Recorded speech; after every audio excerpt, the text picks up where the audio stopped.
और दोस्तों, आज आप सुनेंगे पंचतंत्र की कहानी दुष्ट सर्प और कौवे। एक जंगल में एक बहुत पुराना बरगद का पेड़ था।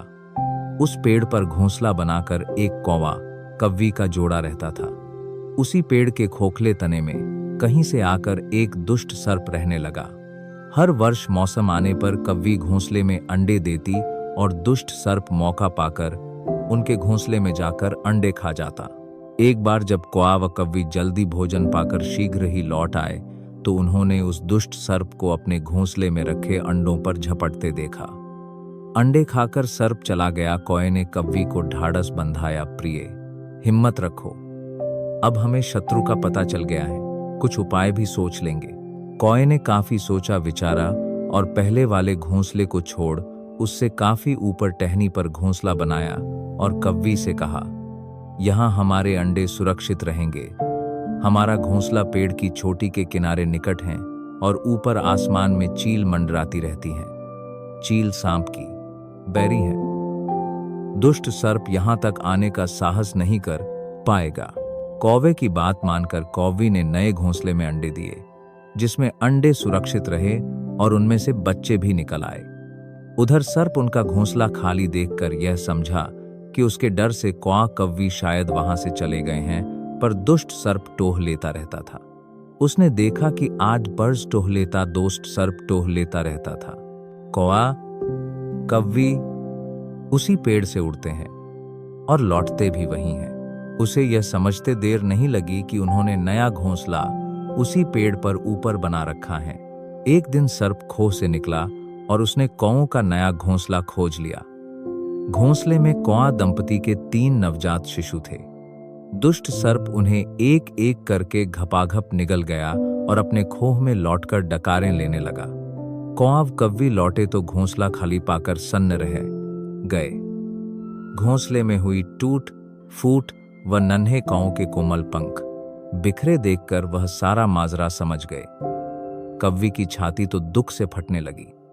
कव्वी बिलख उठी, तो क्या हर वर्ष मेरे बच्चे सांप का भोजन बनते रहेंगे?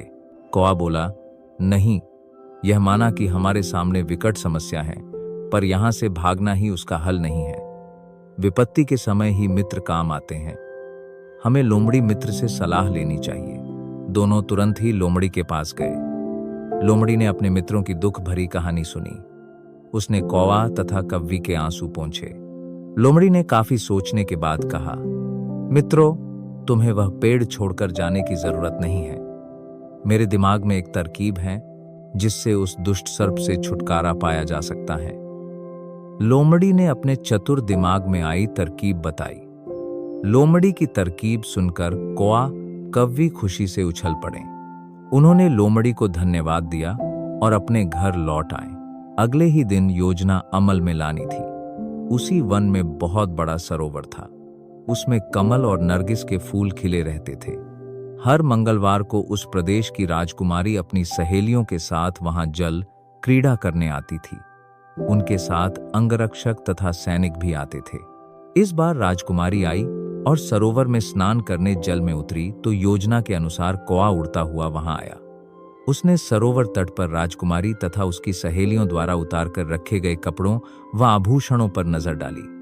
कपड़े के ऊपर राजकुमारी का प्रिय हीरे वाई मोतियों का विलक्षण हार रखा था। कौवी ने राजकुमारी तथा सहेलियों का ध्यान अपनी ओर आकर्षित करने के लिए काम काम का शोर मचाया। जब सबकी नजर उसकी ओर घूमी तो कौवा राजकुमारी का हार चोंच में दबाकर ऊपर उड़ गया। सभी सहेलियां चीखी, देखो देखो, वह राजकुमारी का हार उठाकर ले जा रहा है। सैनिकों ने ऊपर देखा तो सचमुच एक कौवा हार लेकर धीरे धीरे उड़ता जा रहा था। सैनिक उसी दिशा में दौड़ने लगे। कौवा सैनिकों को अपने पीछे लगाकर धीरे धीरे उड़ता हुआ उसी पेड़ की ओर ले आया। जब सैनिक कुछ ही दूर रह गए तो कौवे ने राजकुमारी का हार इस प्रकार गिराया कि वह सांप वाले खोह के भीतर जा गिरा। सैनिक दौड़कर खोह के पास पहुंचे।